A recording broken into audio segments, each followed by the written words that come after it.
You're listening to Discography Discussion, episode 124, Stained, hosted by Dan Terry. I'm sorry, I didn't get that. Did you mean this is when it all went to shit? And Joe Wren. This is everything you like, all at once. Presented by discussmetal.com. And if you think it's been a while since we talked about nu metal, then you are ready for this episode of Discography Discussion. I am Joe.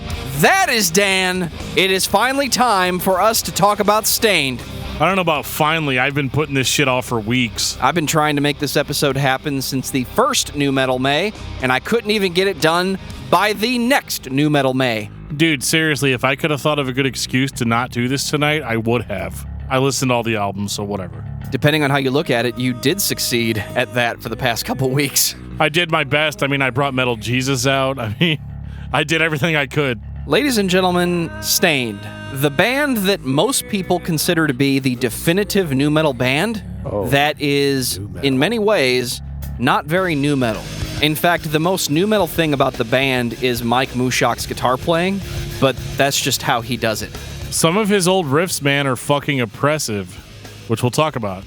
Not necessarily impressive, but oppressive. If Korn popularized the 7-string, Mike Mushak popularized the baritone, a guitar that sounds deeper and more low-end and does better at lower tunings, if you believe the hype. Really all it is, folks, is more wood. More wood sounds deeper, warmer. It's kind of the same idea as those individuals that think vinyl is superior to digital media just because the preamp in the turntable or in the sound system makes it sound more natural. I'm pretty sure my vinyl record does not sound more natural than the actual sound coming into my ears. Sounds cool, Joe. Leave it alone. Vinyl's cool. I don't give a shit what any of you kids say. I didn't say it wasn't cool. I just said it doesn't sound better. I don't have any Stained albums on vinyl, if that sweetens the pot for anybody. I just want to talk about Dysfunction. Like, is it cool if I just do that and then, like, leave? I could do that, right? If that was the last album in the discography, I don't think this would be a full episode. It would be a Patreon review. So you're going to make me go through all of these? There's only 7 records. It's not like it's going to kill you. 7 records and only like 2 of them. Okay, I mean, let's do it. Dan is definitely going to be tormented by the end of this episode. Oh, God.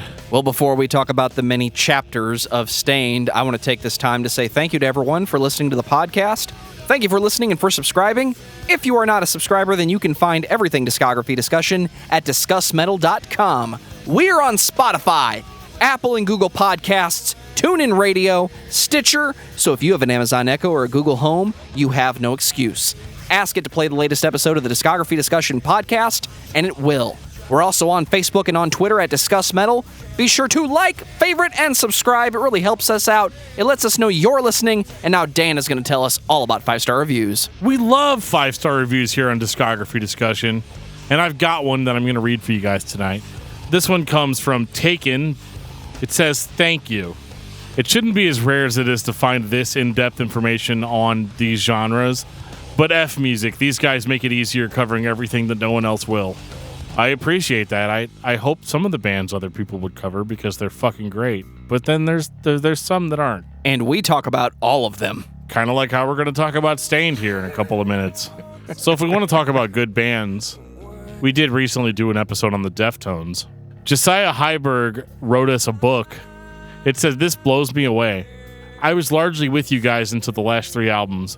I will say you've inspired me to give gore a second chance, but upon 2 or 3 listens when it came out, it's my second least favorite Deftones. Adrenaline is my least favorite.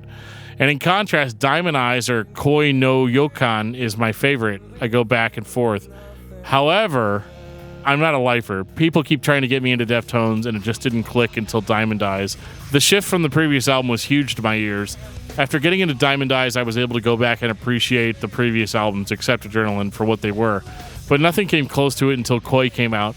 Then Gore came out, and it was just fucking boring. It felt uninspired and lacked the emotive intensity that was present in all of the previous albums. I'm not sure if Deftones should put out another album, if that's the direction they're going." That's kind of a hot take, I gotta admit. Darren McGinnis says, Is it just me, or are most of the opening songs on Deftones records usually some of the best on the whole album? It's not just you, man. It's all of us. I agree 100%. Austin Count says, glad to hear more love for Saturday Night Wrist. In my opinion, I think it's a really underrated Deftones album. If I remember correctly, I think that this was the band's least favorite record. I saw them on Taste of Chaos tour around the time the album came out, and they absolutely killed it. R.I.P. Chi Chang. Definitely R.I.P. Chi. Thank you guys for that feedback. Keep them coming. We are always interested in hearing how you guys feel about these bands. I'd also like to take this time to say thank you to all of our patrons. $1 gets you access to that exclusive album review feed at patreon.com/discussmetal. Thank you, Alexander, Jeffrey De Los Santos, The actual Mac, Kiki QT, Do You Love Me? I Do Love You, Lance Allagood, Luis Fernando Paisano Escalante, and Zach Barr.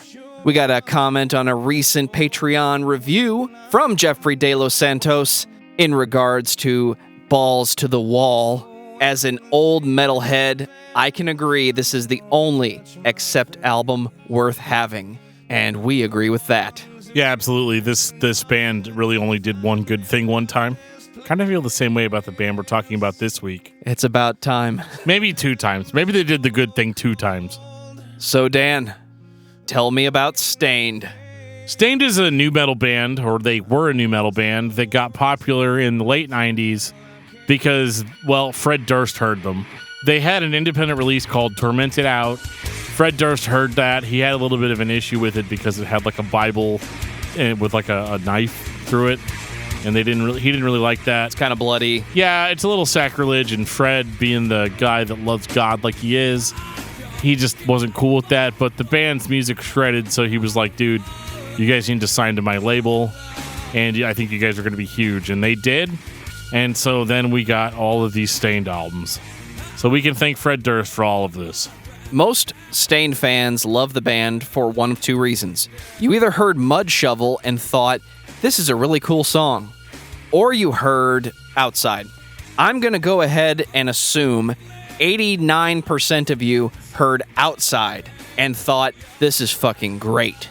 This guy plays an acoustic with Fred Durst at Family Values. I think it was Family Values, right? It was Family Values tour. And it's just this awesome, deep song. This guy can sing really good. And if you believe Aaron Lewis, he made it up off the top of his head. I think that shows how great of a writer he really is. My opinion will change as we get into some of the later albums. And part of that is the band's fault. I am a fan of Stained as a whole. I'm not so much a fan of, we have to put this album out, so we all separately go to the studio and write it off the top of our heads, and the producer's job is to kind of make it work. What the hell was he doing then for the past 15 years? Obviously not the same producer, but... A better answer would be, is the band just that good that they can pull it out of their ass? No, they're not. Let's just jump into it, man. Let's not beat around the bush here. 1996. Tormented. Well, this one was kind of rough. It's a little painful. I'm going to give it to him, though, because it was an independent release. Independent recording, too. Oh, yeah, I could definitely tell that. This is in, like, the mid-90s where you didn't have, like, fucking Pro Tools and shit. So you just did your best to try to make an album sound good. Not sure why this wasn't a demo and was a full-length album. Tormented is a really weird rock record. It's heavy. It's not quite nu metal. But oh my God, is it depressing. I think they were listening to Korn, maybe some Deftones and Nine Inch Nails, and what we got was the best they could do. They just had enough time and enough money to record something they could release, which is kind of every band's goal, is to get together, play music, and put out an album. The quality is really only bad in comparison to the later releases. And unfortunately, looking back on it, I get the same vibe off of this that I get off of the first Cold album. It sounds painful, and I feel like it's painful on purpose. That was how they were trying to get through to me, the listener. Stained just pulled it off a hell of a lot better than Cold did. I think the pain is real. It's just that I don't think that this band had the star power that Fred Durst heard. Now, I'm not the talent scout that he is, because you probably saw the band live before this, and maybe they were playing some stuff off of Dysfunction. You guys like the song Mudshovel? I love that song. You want to hear a really shitty version of it? Listen to Tormented. Kind of painful. They're just not there yet. They're not the Stained that we know yet. They can't decide whether or not they want to be a hard rock band or a nu metal band or what. Their stuff is certainly aggressive, but it just doesn't hit the way that it hits on Dysfunction. And so Tormented is really just a skip for me. It's a hard to find album, but like it's kind of okay. Like you can just start with Dysfunction and be okay, I think. Tormented shows me the influences that the individual members of the band have. It's very obvious that Mike Mushock's got some Kurt Cobain influence with the shrieks and sounds that he pulls off on his guitar. Some of the older videos, he's playing a Les Paul type. I think he wanted to create the sound that he would later discover in the baritone guitar, and he kind of made it famous. Well, he's trying to do a lot of that shit on Tormented, but it just doesn't sound good. Like, it's not mixed well for that. It doesn't hit the way that it should be. But come on, man, 4 Walls. I'm sorry, the hidden track. Yeah, but I mean, like, fuck. I don't know, man. The only song on the album that's credited to Mike Mushock. This record might as well not even be like part of their discography as far as I'm concerned. Like, it's funny because when we did the POD episode, everybody was like, oh, I'm so glad you guys talked about Snuff the Punk and Brown, because like those were good albums. This is just a really shitty version of Stained, but like you don't need to listen to that. You don't need to listen to Tormented to find that. You can pretty much listen to everything after Break the Cycle and get that. So like you could skip Tormented. It's fine. I'll stop torturing you now. 1999, Dysfunction. Now, this is what I'm talking about. Heavy as fuck guitars, groovy as fuck drums. I don't feel like the bass is supposed to be that sludgy, but it succeeds in ways that Fieldy could only imagine. Mike Mushock is fucking oppressive. That deep baritone 7-string guitar, holy shit. It's only got 6 strings, but it's tuned way down. Is it only a 6-string guitar? It sounds like a 7-string to me. That's that A flat that he locked in on, I think, during Break the Cycle. That's my favorite thing about early Stained is Mike Mushock's guitar, is that he is so heavy and like almost to the point where he's way heavier than the band that he's in. But like even Aaron Lewis steps it up after a while. The song eventually, Suffocate, the opener, will start off so heavy and in your face, and by the end of it, he's fucking screaming like a demon. I cannot short sell Aaron Lewis's screaming vocals.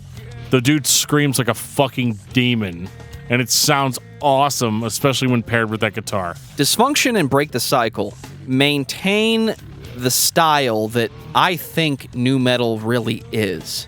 To me, nu metal is not Limp Bizkit. It's not hard rock detuned. Well, Limp Bizkit made it into nu metal, rapping vocals. That's not nu metal to me. Stained is playing low. They are dragging you through the mud. The lead singer can actually sing. Sort of. And the drummer is fucking locked in. Everything about this is what I want to hear when somebody asks me what my favorite nu metal band is. My first answer is usually Stained. Unfortunately, this sound does not follow through the rest of the discography. It kind of does, but it's not so much the sound of the band as it is, this is just how Mike Mushock plays the guitar. I think it's a situation where Mike Mushock had a vision for this band, and somewhere in the middle of the discography, they're like, hey, dude, that's cool, but shut the fuck up. By they, you mean Aaron Lewis, right? That's pretty much what I mean, yes. I think Mike Mushock and Aaron Lewis worked very well together, singularly as songwriters, but based on some information that we get from a DVD later on, I don't know how much time the band spent together writing songs. I really feel like the band put stuff together and then Aaron Lewis shows up and just decides it needs to go a certain way, which is very much a lead singer thing to do. I think every lead singer in the history of music could make a perfect record if the musicians could just play the way they want them to. Well, yeah, I mean, that's the whole goal. The problem, though, is that Mike's vision of Stained is better than Aaron's. So on Dysfunction, what you get is a perfect, like, it's a Mike Mushock record. 100%. It's heavy riffs. It's insane, just depressing, slower-paced songs that just gut you. With a little bit of Aaron's, like, heavy screaming, which I guess he doesn't like doing, but he's really good at. Like, I mean, just listen to Raw. Like, holy shit. Wait, he just said he's cold, right? He might have said that. Aaron Lewis I don't want to says talk he's about cold. Scooter puts out an album called 13 Ways to Bleed on Stage. No, Stain puts out just stop. 14 Shades of Grey. Just Half-Life 3 confirmed. Just stop. I can't get behind that. I can get behind Dysfunction. I think it's a great new metal record. It's got a lot of really depressing songs. The song Home is especially depressing. And like, there's just so many songs on here that are just fucking oppressive. Like, Home hurts to listen to. This record reminds me what it felt like to be a teenager, because it actually reminds me what I was thinking when I was listening to it. Well, yeah, 100%. I think the problem is when I'm listening to it this week, I'm like, I don't relate to any of this shit at all. And a part of that is just because it's like 20 years old at this point. So this is all nostalgia. Totally. And I enjoy the heavy parts of this album. I think it's really hard hitting. I will say that there's times though where it's so slow that it kind of drags. It's the only criticism that I have of Dysfunction is that it kind of starts to drag after a while. It doesn't help that there's a hidden track after the last song, but it's probably the best Stained album, besides maybe Break the Cycle. I would argue Break the Cycle is a superior album, but that does not change how I feel about Dysfunction. This album is awesome. I definitely enjoy it, but I can't really say the word enjoy because the album makes me want to fucking kill myself. It's not funny, I'm sorry. I know, but like Tormented, I think, was the album that was supposed to make you want to kill yourself, but Dysfunction is like, hey, we noticed you didn't kill yourself on Tormented, so here's Dysfunction. It's a very depressing album. And the weird thing is that we're going to get to a song later on Break the Cycle where Aaron Lewis kind of acts like you're a coward for committing suicide when he put out a really fucking depressing album before that. This album's really depressing, and I would hate to be the person that was thinking about ending it all when they first heard this. I'm not saying people aren't stronger than that, and I think that this can be kind of cathartic and kind of make you feel like you're not alone. It can definitely help you through some dark times. But when I'm done listening to Dysfunction, I can't say that I ever feel good. I feel like I got my face rocked off in places, but beyond that, I don't really feel a lot of hope after I hear it. I think an unpleasable metal fan would criticize the band for changing their message on every album. Oh, yeah. It's very inconsistent. You are a hypocrite because on the last album you were telling me how terrible things were, but then you didn't stick to that after you got married and had a daughter, and now everything is happy now. But that's not a bad thing. I mean, I think that can be explained away by the normal passage of time. You know, I was a depressed teenager once, but that's not the same guy that had kids. I think the difference in mindset between Dysfunction and Break the Cycle makes sense. But let's get into Break the Cycle. I'll say that Dysfunction is great, and it's probably the only Stained album you should listen to. But if you venture into Break the Cycle, you're going to find some things that you like. I actually think that there are songs on Break the Cycle that are heavier than songs that are on Dysfunction. But most of you don't know that because you heard It's Been a While and you heard Outside, and maybe that's why you bought the record. I don't know. Don't forget For You. For You. The issue that I have with this record really is that the lyrics go from being deeply personal to being super generalized. Like the first song, I think it's called Open Your Eyes. It's about very general things. It's like kids selling drugs on the street corner and, you know, like the whole world's going to shit. And like, I agree with that, but it's not like, you know, it's not like on Dysfunction where he's like, I hear you talk about your family life. I wish I knew just what that means. This album isn't as much about Aaron as it is about all of us as the listener base. And I think that's largely why this record did so well commercially, because it was for everyone. The criticism I have is that kind of takes away from the personal nature of Stained. If you were into Dysfunction because of the deeply personal lyrics, you're not going to really get those on Break the Cycle. On Break the Cycle, you're going to get like, to my mother, to my father, it's your son, or it's your daughter. And it's talking about like teenagers in general versus Aaron Lewis as a teenager talking to his parents about a specific thing. And that kind of generalization kind of bothers me because it's more of a staple of pop music and not so much like serious hard rock music. Isn't that the infomercial on TV, though? Just donate 25 cents a day, or here's the animals that need your help, please donate 25 cents a day, or here's the truth commercial about how bad smoking cigarettes while you're pregnant is, not to mention the commercials about how you need this antidepressant, but it may cause suicidal tendencies. Is he writing about the general populace?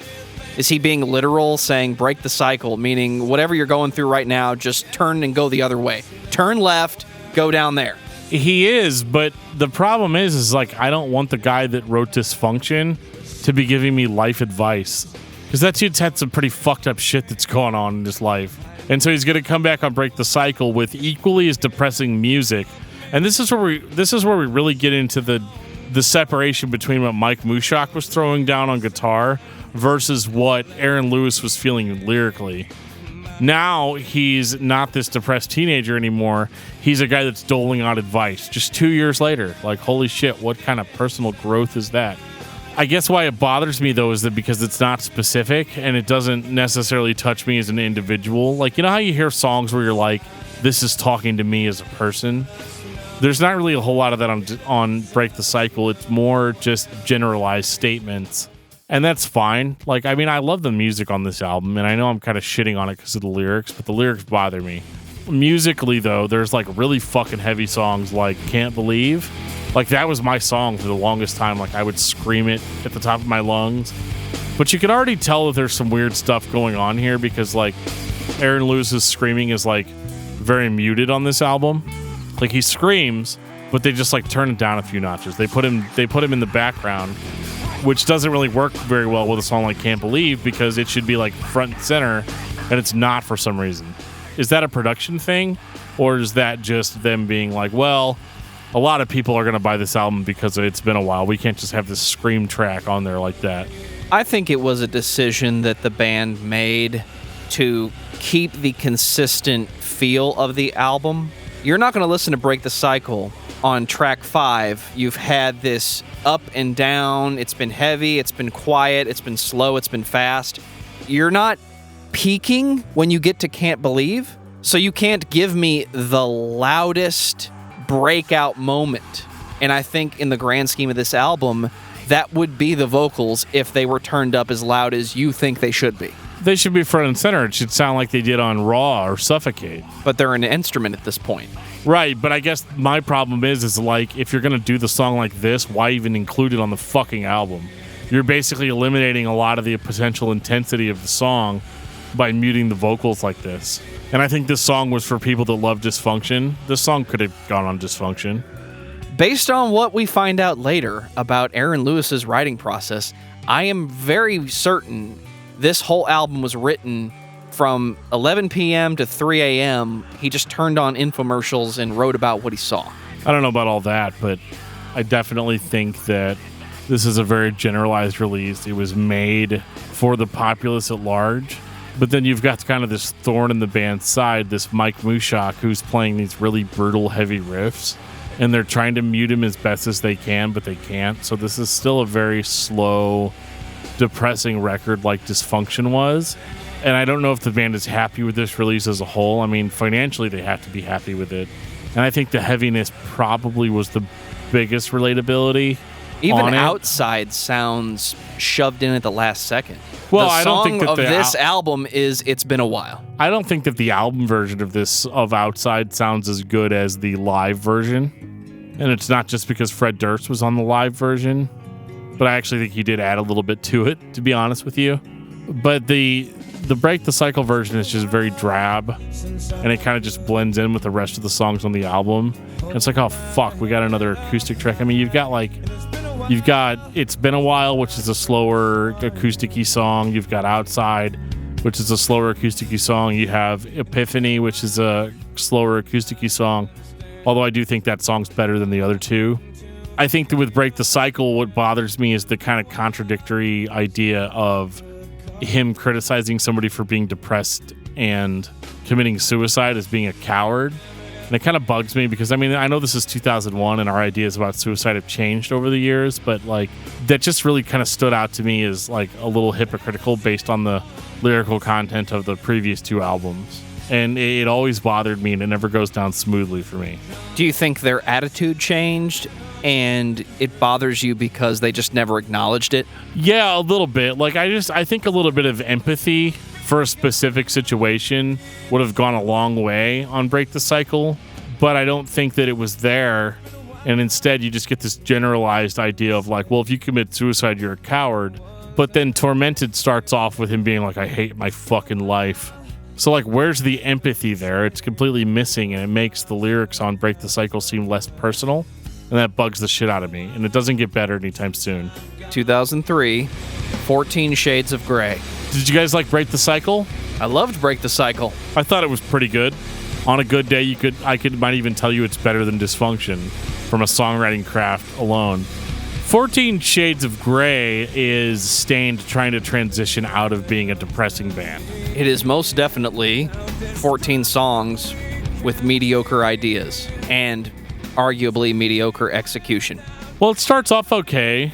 You know, it's kind of heavy. It sounds like Break the Cycle, but when you get to that chorus, you get this like major chord melodic shit going on that doesn't really fit with the Stained sound, but like I guess that's the Stained sound now. They're gonna take you down and then they're gonna lift you up. I think that was the idea. I can't hold it in anymore. Mike Mushak and the way he forms these chords, 99% of it is the tuning of his guitar. He talks about finding the drop A flat, open tuning, baritone, whatever the fuck it is, that is now referred to as the Mike Mushak tuning. He found that on Break the Cycle, and he stuck with it for the remainder of the discography. But the sounds he is able to create with a guitar tuned that low are not duplicated by anybody else. It truly sounds like music being played by one person should take 3 sets of hands to pull off. They shine the most in the choruses. I think he falls into the trope of, this is the verse, so I'm just going to play power chords and sludge through the mud because I'm Stained, I'm Mike Mushak, this is what we're doing. But then the choruses have these very intricate, well-placed, sustained chords. Price to Pay doesn't hurt my feelings. But then how about You and So Far Away? My first reaction was, okay, so if Break the Cycle was kind of dark, we know Dysfunction was dark, 14 Shades of Grey is going to be the happy Stained album.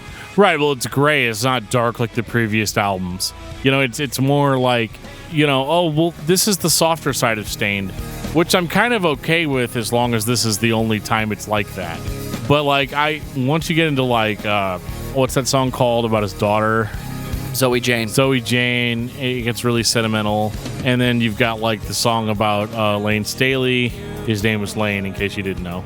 That's where they do their best Alice in Chains impression, and it pretty much falls flat on its fucking face. You can't just, like, harmonize with yourself and expect people to get an Alice in Chains feel.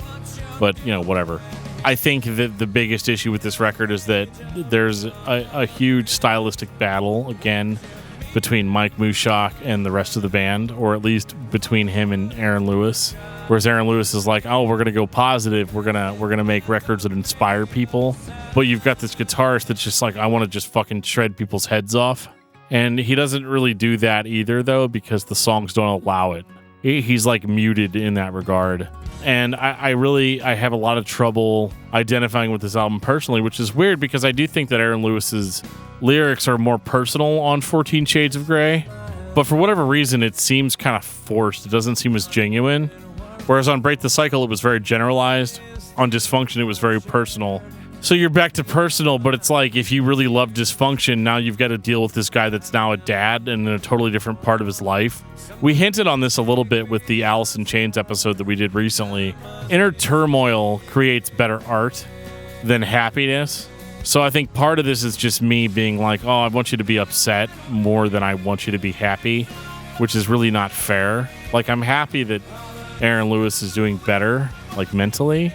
But at the same time, the fan of heavy music that I was on Dysfunction and Break the Cycle is not being satiated by the songs that are on 14 Shades of Grey. Even if this is his journey and this is life getting better, it doesn't hit the listener the same way because the listener may not be on the same path. Well, yeah, and basically at the end of Break the Cycle, if you're depressed and suicidal, he pretty much told you to go fuck yourself. So that's kind of hard to reconcile. And in 14 Shades of Grey, it's like those fans probably aren't listening to this album. I think they probably got some new fans on this, but they definitely leaned more towards the it's been a while outside kind of style. And it sucks because their original base was them being this like ball-busting heavy band that was kind of depressing. So they've lost that. Is that a good thing or a bad thing? I'll let the listener decide, but the answer is that it's a bad thing. I was concerned when this album came out. I listened to it a few times, and all I could think was, this sounds like a band that's fundamentally changing because they don't have anything left to say. I really got the vibe that we threw this together because we had to put an album out. I had the same reaction that I did the first time I listened to Morning View by Incubus. A lot of people love that record. To me, it sounds like a record the band had to release. It just happens to have a few good songs on it. It doesn't get better, but it gets a little better on Chapter 5. For some reason in 2005, I thought Stained was done. You think it gets better on Chapter 5? Better than 14 Shades of Grey? Maybe I should just leave. Absolutely, it gets better. The band plays fast again, number one. Aaron Lewis does not have the John Davis level of layering that he used on his voice in 14 Shades of Grey. Mike Mushok is dragging me through the mud again, but to your point, you also have the very generic vocals with the very pop-sensible songs by the band that was once Stained. I'm just going to say it. I don't think they're even recognizable as the same band that put out Dysfunction. Maybe a little bit Break the Cycle, but this is not my Stained. It's just not, it doesn't hit at all. Like, it hits me like a sack of paper mache bricks. Like, I feel like they just were like, well, it's been 2 years. Guess we got to throw a fucking album out. And of course, they call it Chapter 5 because it's like the 5th album or whatever. Like, come on. Like, get the fuck over it. Like, that's not even thinking about it, really. So, yeah, I just thought this album was boring as shit. Like, I'm sorry if I'm being super frank on this episode, but, it's just, I don't think this even pleases hard rock fans. Like, yeah, sure, Mike Mushok's still there, and he's, going, heavy as shit, but, it clashes with Aaron Lewis's vocals, so, they don't really pull good pop songs out of this. This album has less single potential than 14 Shades of Grey had, and definitely less so than Break the Cycle. So I don't know who this album's for. Apparently it's for me, the fan of Mike Mushok, because this has Runaway on it, Right Here, Paper Jesus, Schizophrenic Conversations, King of All Excuses. I actually think the worst song on the album is the single, Everything Changes.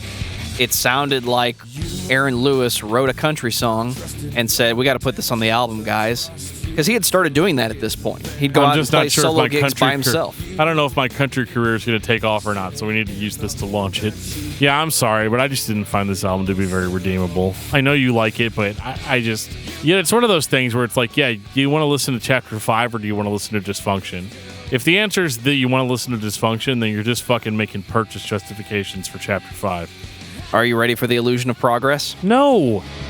I want to go home. Fuck this band. I want to go home too, except I'm already here. This is the album that I cannot stand. I'm just going to come right out of the gate and say it. It's a great title. Chapter 5, you guys went up the hill a little bit. 14 Shades of Grey wasn't that bad, but it was kind of a letdown. Chapter 5, you kind of stepped up a little bit more. Illusion of Progress is the album that would not sound anything like Stained if Mike Mushok was not in the band. I don't think it sounds like Stained regardless. If Mike Mushok's guitar is not on this album, this is Aaron Lewis's solo record. That's what it sounds like. It could be that I know what's coming and I'm just pissed off about it, but the first time I heard This Is It, and that was track 1, that was the single, and none of the other songs on the album hit anywhere in my brain, in my musical enjoyment. What the fuck are you guys doing? It's just shitty. Like, if you're a fan of heavy music, this album is boring. You've moved beyond bands like Stained. And if you haven't, like, if you started off as like a ball-busting hard rock fan or a nu metal fan, and you suffered through Dysfunction and Break the Cycle, and maybe even 14 Shades, I'll give you that. Chapter 5, maybe a little bit. But, like, The Illusion of Progress is the band basically making fun of you for buying their album. Because it's very half-assed. The songs don't really hit like they should hit. And I don't see them as the band that I became a fan of back in 1999. And again, that could just be the unpleasable metal fan in me. But I don't see how you could follow the band and be okay with the changes that were made. Ladies and gentlemen, unpleasable metal fan. I mean, if I'm a metal fan, I'm not listening to bands like Stained anyway. But if I was, I can't get behind an album like The Illusion of Progress because it sounds like the times where they sound like Stained, it sounds like another band trying to sound like Stained. It doesn't have the legitimacy of those old riffs and those old songs. And it bothers me because the lineup is relatively unchanged. The lineup is unchanged. It's the same band. It same band like through the whole band. discography. My issue is that it doesn't sound like the same band. And like Stained only got me on a couple of little things anyway. As much as I like Dysfunction and Break the Cycle, it still doesn't really, like, it's not what I'm looking for necessarily as a metal fan. So that's fine. But The Illusion of Progress, if you were signed on for Dysfunction or Break the Cycle, this is not even close to the same band. They're the same guys, but it sure doesn't fucking sound like it. I got nothing. 2011, Stained. So this is where they're going to try to reel me back in. They're not trying to do anything except put an album out. This is the first time where they're like, what do you guys think that Dan's going to think of this one? Or people like me. I am 99% sure they, at no point in the process of writing this album in the studio, one at a time, did they consider what anybody thought. Well, Mike was pretty pissed off. Maybe all of his angry riffs are directed at Aaron Lewis, but they really try hard to be heavy on this album. The problem is, well, it's not heavy like Dysfunction. They're trying to do, like, Aaron Lewis is screaming over it. It's angry. It's edgy or whatever. But, like, in 2011, it just kind of falls flat as a band that they're like, oh, shit, we're losing people. Quick, throw away the last 10 years and let's revert back to the old sound. But they don't really. You've got heavy riffs and, like, pretty edgy sounding verses, but the choruses kick in and it's just the same old shit from Stained that we've had since 14 Shades, my opinion. If I didn't have a behind-the-scenes documentary to show me that the band didn't care, they weren't getting along, that's an old story that we've heard dozens of times. The band got to a point where they just were not getting along, and then they put out Saint Anger. If you cannot sit in the same room and create music together, but you can take turns with the producer and put out something that you all consider to be acceptable, that's one thing. Remember all that stuff you said about how the lyrics started to sound generic? Yeah. General? Yeah. Directed at somebody, but yeah. Not necessarily anybody. 90% of what I thought was good on this album, Aaron Lewis made up in one day because he had to. Because if he didn't, he would be in breach of contract. So does he have that creative genius where when you put him under pressure, he created greatness? Or does he just not care? Maybe the band is just burned out and I'm being too harsh. I think Stained is a definite step up from the past 3 albums. But I feel like you're trolling me when you tell me right up front that you just don't give a shit. If you don't give a shit, why am I buying the album? And I agree. I just think this was like, let's try to sound like old Stained. Oh shit, it doesn't sound like old Stained. Well, let's just cobble something together anyway. It's got heavy riffs. Don't you guys like that? Yeah, but it's 2011, so like, there's a lot of bands that are way heavier than Stained, so it's fine.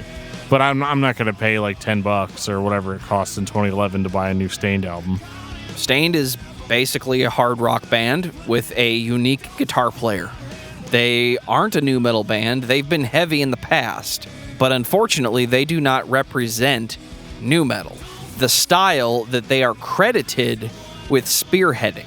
Maybe that's part of the joke, too. Maybe along the way they decided, everybody thinks we're a nu metal band. Fuck that. We're just a metal band. We're heavy. They're not a metal band. Final thoughts on Stained. Dan. Listen to Dysfunction. It's a great record. I like Stained. I think they're a band you should be listening to. Unfortunately, a lot of their discography doesn't live up to the nostalgia that I have for them personally. I think Mike Mushak is a guitarist who should be studied. I think Aaron Lewis is a talented songwriter, but I don't think the band as a whole can agree on what they want me to hear as a listener, as a fan. I think they've spent a lot of time cobbling stuff together, and we bought into it longer than we should have. Unfortunately, there's enough good music that I want them to create more. I don't expect Stained to put out Dysfunction Part 2, especially after they put out a song that said they're tired of the dysfunctional routine. I definitely don't want another Tormented. Maybe the band is just done. being that heavy band. Dan, what's your album of the week? It's Human by Death. Way better album than any of this stuff we've talked about tonight. You've been listening to a lot of Death lately. I have, but we might be revisiting them soon. Spoilers. For me, it's Blindside. A thought crushed my mind. That's a good one. I'm a vampire. You're afraid the light will set you on fire, huh? Well, not anymore. I already burned. Now I'm just ash. You know what I'm afraid of? Us missing one of your favorite bands. We talk about a lot of bands on this show, but maybe we missed one. Maybe we missed one that you feel like we need to talk about. There's a lot of ways you can fix that. One of the best ways is to reach out to us on our Facebook at www.facebook.com/discography discussion. You can join our group there, or you can leave us a message on the page. If you click on the link in our show notes, you can get invited to our Discord server, where you can talk to us in real time and give us band suggestions or just see what's going on. You can also reach out to us on Twitter at discussmetal. You can even send us an email at danandjoeshow@gmail.com. So just keep those band suggestions coming. Every time you give us one, we put it on the master list, and that band will eventually get an episode. Probably. And on that note, this has been episode 124 of Discography Discussion. Thank you for listening. You can like us on Facebook and follow us on Twitter at discussmetal. Subscribe to our podcast everywhere you listen to podcasts, including Google Play, iTunes, and Stitcher. Visit discussmetal.com for all things discography discussion, and please send questions and comments to danandjoeshow@gmail.com. If you are not a patron, you can become one at patreon.com/discussmetal. We have some sweet perks. You guys ever heard of Skinny Puppy? Not everything seems clear, the future's not so bright. The only chance is not to waste your life. Have hope and have no fear, the truth walks by your side.